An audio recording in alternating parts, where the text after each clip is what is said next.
listeners, hello. By the way, if you hear jingling in the background, don't mind that. That's my cat. He is on the bed with me. But yeah, now that I've given that little preface, hopefully it won't make too much noise, but he does like attention, so he might just make a little more noise than I expect.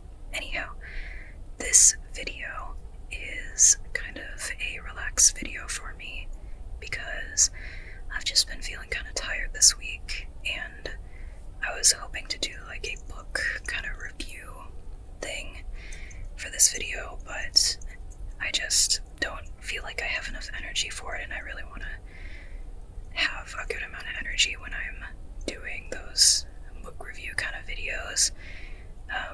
So instead, I'm deciding how about I read some of my writing. I'll give a heads up, this is not part of any like professionally edited kind of work. It's really an informal project that I'm doing, but it is posted online in chapter installments. So far there are 10 chapters out, and it's a full book is already written for it, and it's part of a series that I plan to write. But yeah, if you're interested in reading that, you can go and read it it's on Wattpad, and it'll be in a full ebook format once I'm done, possibly paperback and hardback. But what is this story? So if you're interested in sticking around, let me go ahead and find the blurb for it. Let's see, here it is. And then I think I might have to, since I'm in the author perspective on this, I have to jump back to view as reader. There we are. It looks a little different, the story on my end. Okay, so what is this story? It is called Death's Mending Touch. That's the book title. It's part of the discarded 13 series, and it's a paranormal sci-fi set in the future kind of story with sort of a superhero-esque kind of plot. It's got ghosts, it's got action, a mostly functional team, and it kind of serves as an origin story for a superpowered team, and it blends paranormal with science fiction. And I like to draw on a lot of lore,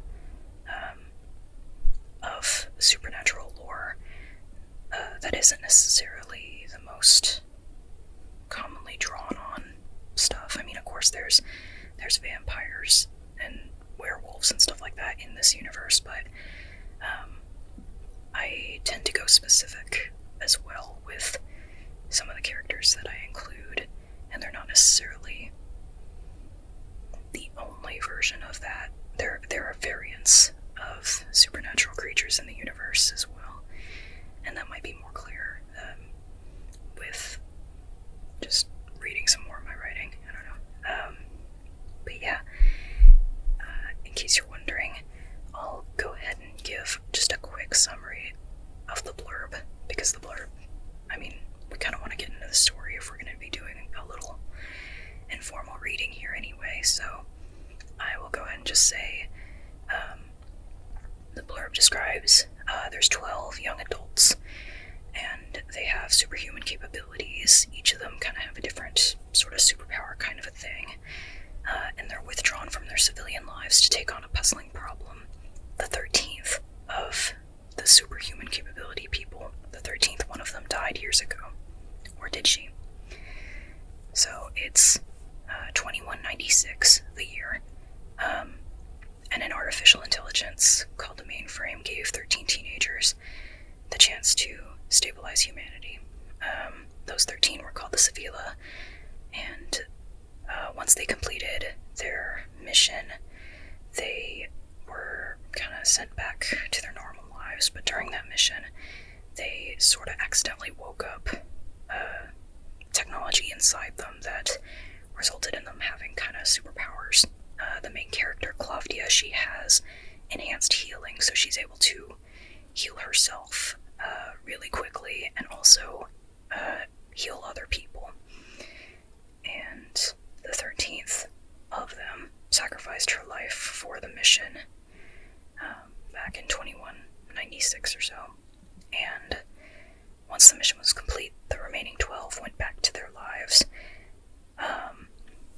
But then about a decade later, in 2206, Klavdiya, like I said, main character, she's the Sivylla with enhanced healing. She thinks she spots the 13th, one of them, the one who should be dead.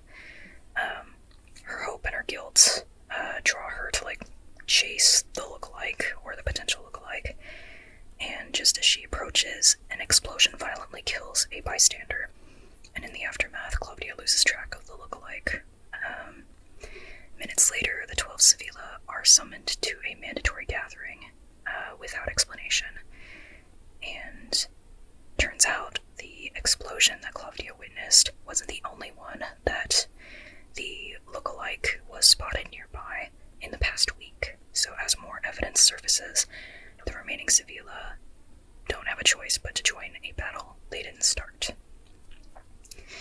I said I was going to summarize the blurb. I basically just read the blurb. I thought there was an easier way to write it. Anyway, I've worked on this blurb for a while trying to get it to be narrowed down, but really, the only way to do that is just to cut out information, and hope people glean enough of it. But I thought it was better to at least write the backstory into the blurb, the part with them actually attaining the enhanced capabilities. Anyhow, though, that's kind of the intro to the story there.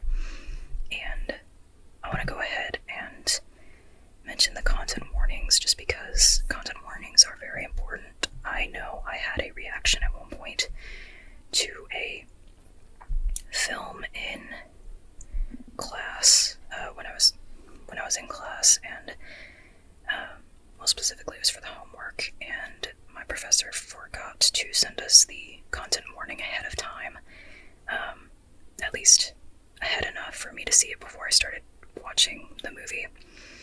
And I had actually the first and only really reaction I've had to something that was really triggering, and I could have really used the content warning for it, so I'm not going to go into detail to what it is, or what that was, but main thing is, I've always been good about trying to put content warnings into my stuff, or into my writing, but since that particular instance, I'm especially adamant about it. So if you'd like to skip the content warning part, go to the time that I put on the video here. But otherwise, I'll go ahead and just read it out.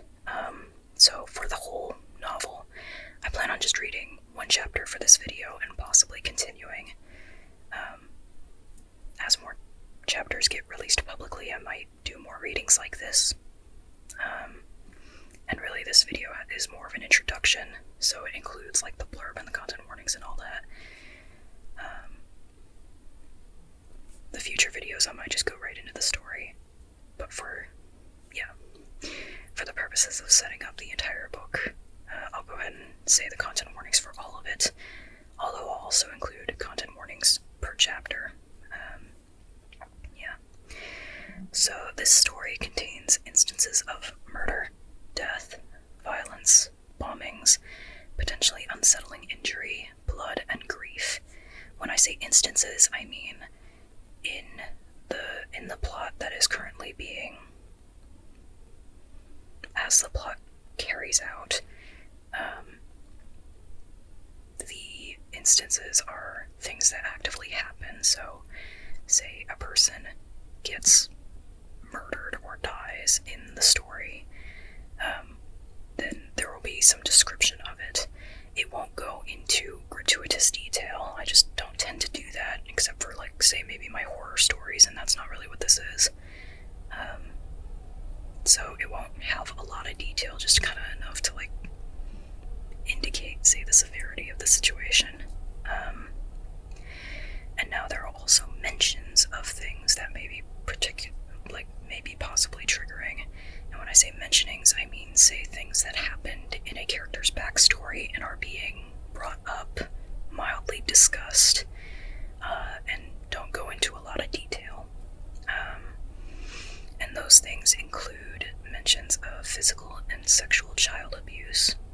enslavement, death of a child, and suicidal ideation. And I'll generally, again, I'll list what to prepare for at the beginning of each chapter, except for, say, quick references of the instances, like, say, if a character mentions that a bomb happened in a previous chapter, or referencing a bomb that happened in a previous chapter, but doesn't really go into detail about it, just mentions, like, hey, but I saw this whenever the bomb happened, or something like that. I'm not going to necessarily count that as a instance to content to give a warning about. But yeah, and also, just in case it's useful to know, there are also swear words and mild discussions about sex, and those won't be prefaced with a warning at the beginning of the chapter, unless, I guess, requested. And now, regarding sex and romance, the story does not contain on-page sex. There is a romance subplot. And let's see if there's anything else. Oh, I guess just regarding audience, it is for an adult audience. In this first book, the characters do start out as they're in their 20s, and over the course of the series, they grow older. So it is overall for an adult audience, even though I could see young adults also kind of vibing with at least this first story, or this first book. Now, with all this information in mind, feel free to decide if you'd like to proceed with the story or this video, or yeah. And thank you for listening to that, if you did. And also, no problem if you didn't want the spoilers or potential spoilers from the content warnings. Yeah, let's get into the first story. I'm just seeing like this, the one comment on there says excited to read with a little smiley face. Okay, so then let's go over to chapter 1. I also have a character guide in the online version, or the written online version on Wattpad. I have a little character guide chapter that I just skipped over. It basically just says how to pronounce the characters' names and what the characters' pronouns are, and has little images of the character art. Also, I really hope my stomach doesn't do this time. I've actually recorded this video before. Not yesterday, 2 days ago. I recorded an attempt of me reading this chapter, but my stomach kept growling. I didn't eat enough that day, and I also did not eat enough today. It's primarily because I was focusing so much on homework, and I do this mildly unhealthy thing where I don't let myself eat until after I'm done with my homework, or I've gotten to a decent stopping point on it. And with homework, I tend to do it in chunks and then just like keep going and keep going. So what I mean to say here is, if my stomach growls during the video, I'm just going to try to keep going through it unless it's loud. Then I guess I'll just restart the paragraph, and I hope you forgive me if it makes noise. With that out of the way, I think my stomach's doing better tonight. It feels less vocal, so I'm going to go ahead and read the first chapter again. Yeah, and alright, so content warning for this chapter. There are descriptions of violence, bombings, blood, death, and there's mentions of a child's death. I didn't realize that might make noise in the video. That's an interesting thought, and it's an interesting trigger, just like, wonder what I can do with, like, my hair. Anyway, mainly this channel is a whispering channel, so I don't really think of a lot of triggers to do, but I'm a little curious. I might do something like that someday, some video where I do less talking and more traditional ASMR triggers. Anyway, okay. Chapter 1 of Death's Mending Touch. Also, I forgot to mention that if you want to read it on Wattpad, my username is Cyber Reaper G.M.BA, as in the same thing, I think, as this YouTube channel is called. Yeah. Okay. Chapter 1. was in an interview when I spotted someone who should be dead.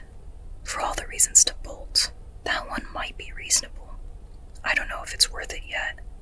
I saw the supposedly dead girl passing the cafe window, but now that I'm outside, I haven't found her. My mouth huffs in the chilly air. That's bad athletic form on my part. Little plumes of breath emerge from the crocheted scarf covering my face. My boots smack against the salted sidewalk. Even if I slip on the ice, I'll be fine. Right now, all I need is to confirm that the girl wasn't who they looked like. It's been years since I last saw her. I was 16, maybe 17 at the time. The days blurred together back then. She was 12, far too young to die. I was too late to heal her. I couldn't save Alex that day either, but he wasn't the one I saw walking outside the cafe just now. The gentle midday sunlight invites several people onto the narrow streets of urban Novosibirsk. Given her short height, she could blend into the crowd. She's East Asian, which narrows down some of the options of people here. My best chance of finding her is to look specifically for her distinct pink and black hair. Could she have survived without us knowing? Bien, Valerie.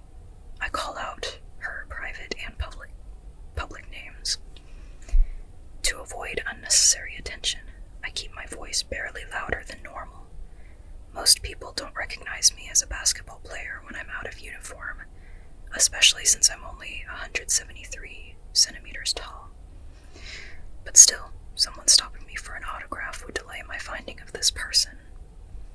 There's no reply to my voice.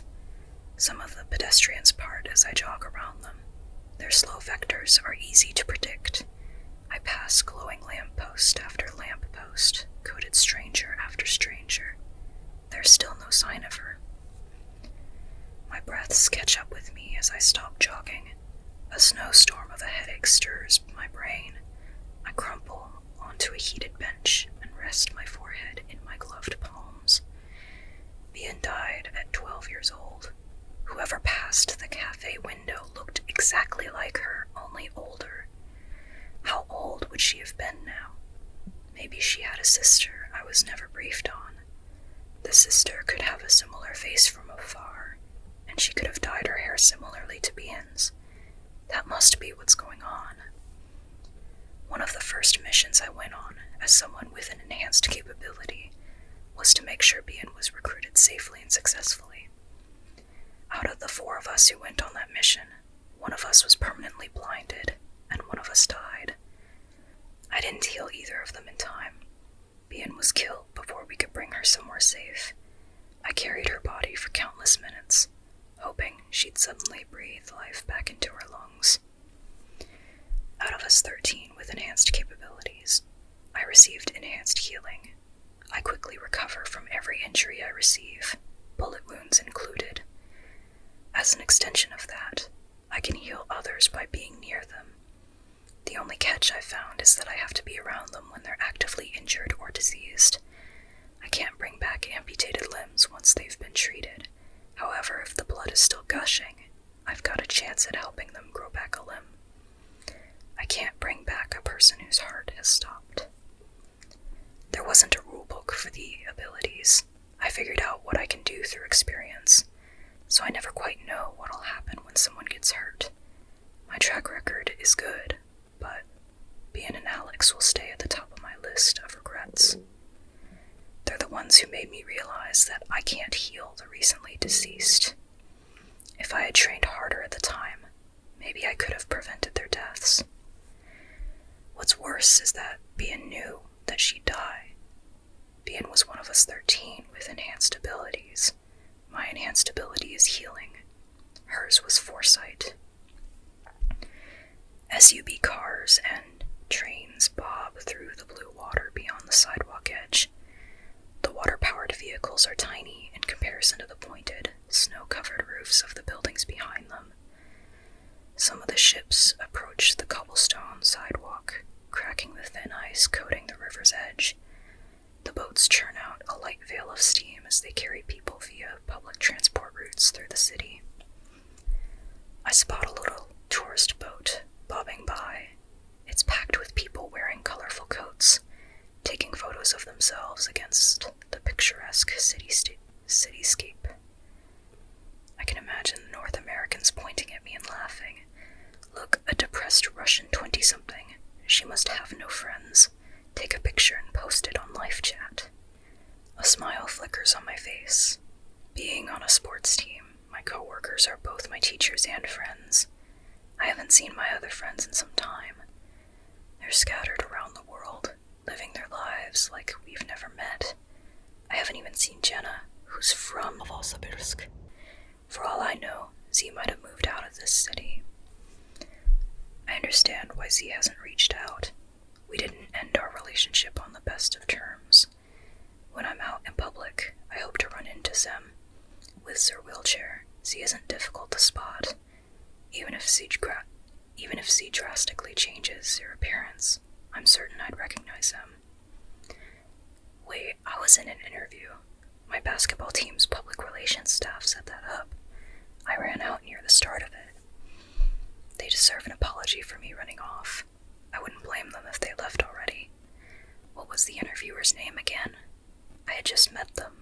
At least I'd already paid for their coffee. My feet carry me back down the street, retracing my footsteps through the snow. An ice patch twists my footing and careens me toward the ground. My arm catches most of my fall, keeping my head from smacking into the snow. After a few woozy seconds, the abrasive prickling in my arm disappears. When I pull back my sleeve, I find tiny blood drops on my skin, but the scratch line must have mended. My focus returns as I push myself upright. My muscles tense when I spot the person who passed the cafe. They have the same alternating strands of pink and black hair. A black coat drapes around their short stature. I didn't catch their face as they passed. They're going the same way I am now. Bien, I call out. They don't turn around.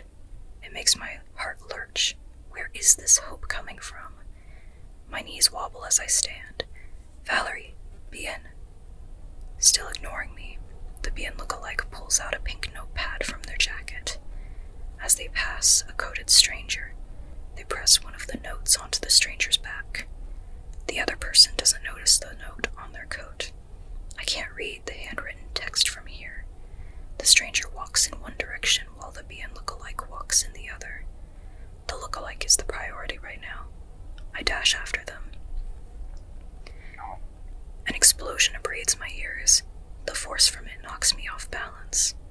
This time, I roll properly into the snow. I whip my gaze behind me. Fire blazes from a nearby bench. Steaming pieces of clothing, torn flesh, and blood are splattered into the snow surrounding it. Shouts and concerned mutters arise from people walking and riding boats nearby. My breaths hasten while I consider the scene.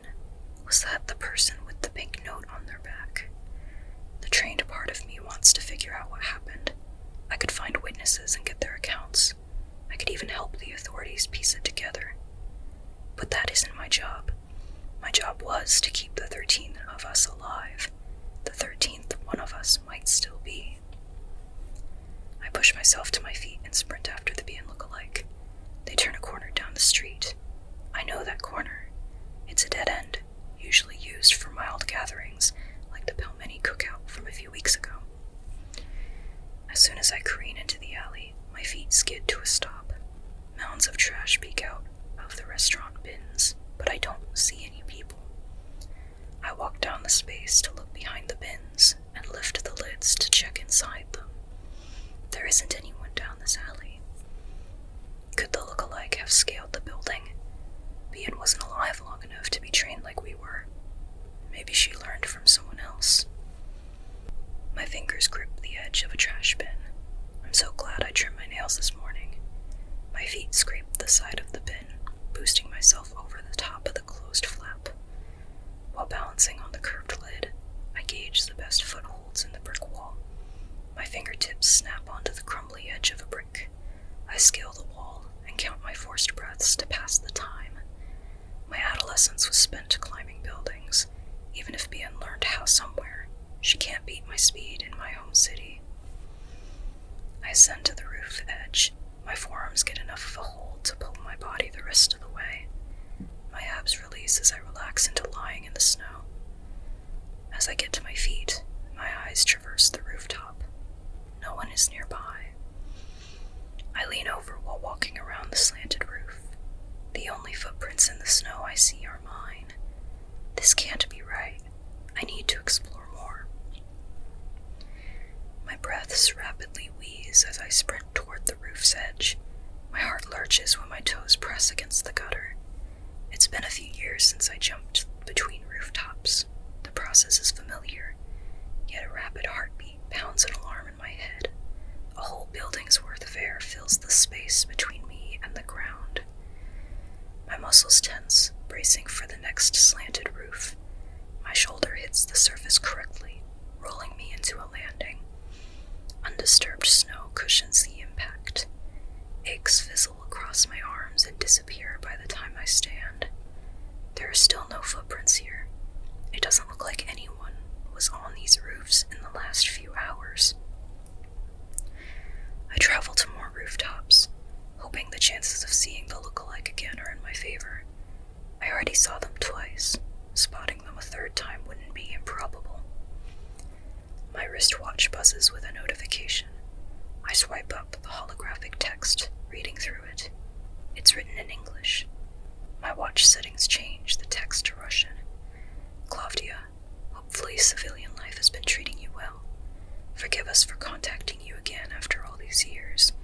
A new development has occurred. We need you and the other Sivylla to meet us in the North American region. A helicopter will come for you tomorrow at 1300. Be ready. Don't make us hunt you down. It's signed by the A-Team, an outdated reference to an outdated video game. The ones who trained me use that to informally denote their organization. They're called the Anastasi, and for whatever reason, they're summoning the Sivylla, the 12 of us with enhanced capabilities. So yeah, that is chapter 1 of Death's Mending Touch. So far there are 10 parts out as I currently am doing this, so if you'd like to read it, again, it is on Wattpad, titled Death's Mending Touch by Cyber Reaper G.M.BA, and I also think I might continue doing these readings as well for the future chapters. So yeah, hopefully that was interesting, entertaining, or something or other. Thank you for listening.